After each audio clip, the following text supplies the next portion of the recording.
Dapatkah doa itu mengubah rencana Allah? Ya, shalom saudara-saudara. Saudara-saudara, banyak orang Kristen meyakini slogan populer itu ya, doa mengubah segala sesuatu. Nah, ini seolah-olah Allah bersifat reaktif, bukan proaktif. Saudara-saudara, pemahaman ini berpotensi merusak konsep tentang kemahakuasaan dan ketetapan Allah. Kita perlu memahami fungsi doa dalam terang rencana kekal Allah, agar kita tidak terjebak dalam ajaran yang mengagungkan kehendak manusia melebihi kehendak Allah. Nah, pertanyaannya, apakah benar bahwa doa itu dapat mengubah rencana Allah yang kekal dan tidak berubah itu?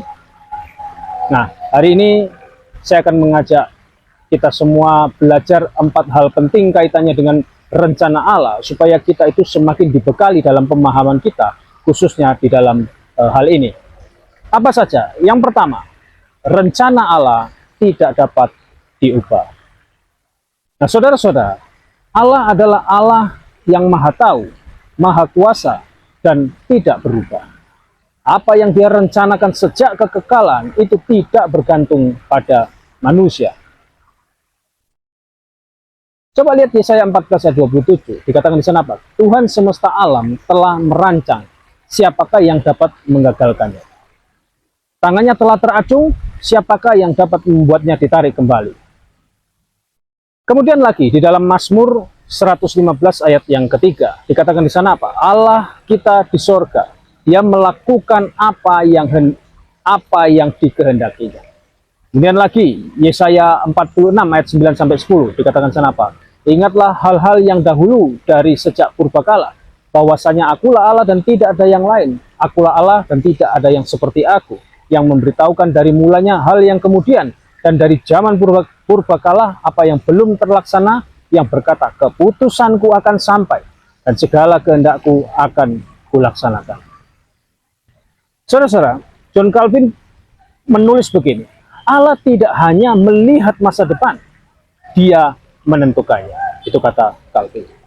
Saudara-saudara, doa kita tidak dimaksudkan untuk mengganti kehendak Allah, tetapi untuk menundukkan diri kepadanya. Amin. Itu yang pertama. Sekarang kemudian yang kedua, yang berikutnya adalah doa tidak mengubah rencana Allah, tetapi dipakai untuk menggenapi rencananya. Nah, saudara-saudara, Allah dalam kedaulatannya menetapkan bukan hanya tujuan akhir, tetapi juga cara atau sarana untuk mencapai tujuan itu. Dan salah satu sarana tersebut adalah doa umatnya. Coba saudara lihat di dalam Matius 9 ayat yang ke-38, dikatakan sana apa? Karena itu mintalah kepada Tuhan yang empunya tuaian, supaya Ia mengirimkan pekerja-pekerja untuk tuaiannya itu. Kemudian Yakobus 4 ayat yang ke-2b, dikatakan sana apa? Kamu tidak memperoleh apa-apa karena kamu tidak berdoa. Charles Haddon Spurgeon berkata, doa tidak mengubah kehendak Allah, tetapi menghubungkan kehendak kita dengan kehendaknya, dan menjadikan kita alat untuk melaksanakan kehendaknya di bumi. Saya coba berilustrasi ya, ibarat seorang dokter yang menulis resep dan juga menetapkan bahwa pasien harus minum obat itu agar sembuh. Allah menetapkan hasil akhir dan sarana untuk mencapai. Saudara-saudara, kita tidak berdoa untuk memaksa Allah mengikuti rencana kita, tetapi agar kita dipakai dalam pelaksanaan rencananya. Ya, paham sampai di sini ya? Oke, itu yang kedua. Sekarang yang ketiga, contoh-contoh biblis yang sering disalahpahami. Yang pertama, Musa mengubah keputusan Allah, Keluaran 32 ayat 9 sampai 14. Nah, sekilas memang tampak bahwa Allah berubah pikiran karena doa Musa. Namun, Allah sudah tahu sejak awal Dia tidak akan membinasakan Israel. Nah, ini adalah bentuk antropomorfisme ya, yakni Allah memakai bahasa manusia agar kita mengerti kasih karunia dan peran Musa sebagai perantara. Kemudian yang berikutnya adalah Hizkia ya, Hizkia yang diperpanjang umurnya, Yesaya 38 ayat 1 sampai 6. Allah menambahkan 15 tahun, tetapi ini adalah bagian dari rencananya yang sudah Dia tetapkan. Dalam 2 Raja-Raja 20 ayat 5 Allah berkata, aku telah mendengar doamu dan melihat air matamu, sesungguhnya aku akan menyembuhkan engkau. Doa Hizkia bukan mengubah rencana, tetapi menjadi sarana Allah dalam melaksanakan ketetapannya.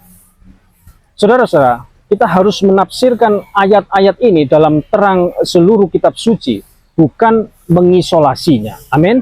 Itu yang ketiga. Sekarang yang keempat, fungsi doa bagi orang percaya. Apa saja? Yang pertama adalah sarana persekutuan dengan Allah. Filipi 4 ayat 6. Yang kedua adalah apa? Sarana pertumbuhan iman dan ketaatan. Lukas 22 ayat 42. Yang ketiga, sarana Allah bekerja melalui kita. 2 Korintus 1 ayat yang ke-11.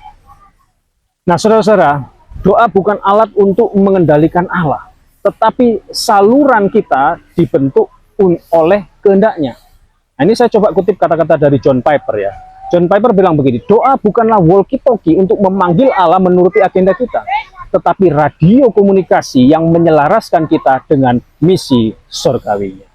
Ya, oke, kita tiba pada kesimpulan ya. Jadi kesimpulannya apa? Jawabannya adalah tidak. Doa tidak mengubah rencana Allah. Rencana Allah itu kekal, sempurna, dan tidak dapat diganggu-gugat. Namun, Allah yang berdaulat itu memakai doa umatnya sebagai sarana untuk melaksanakan rencananya.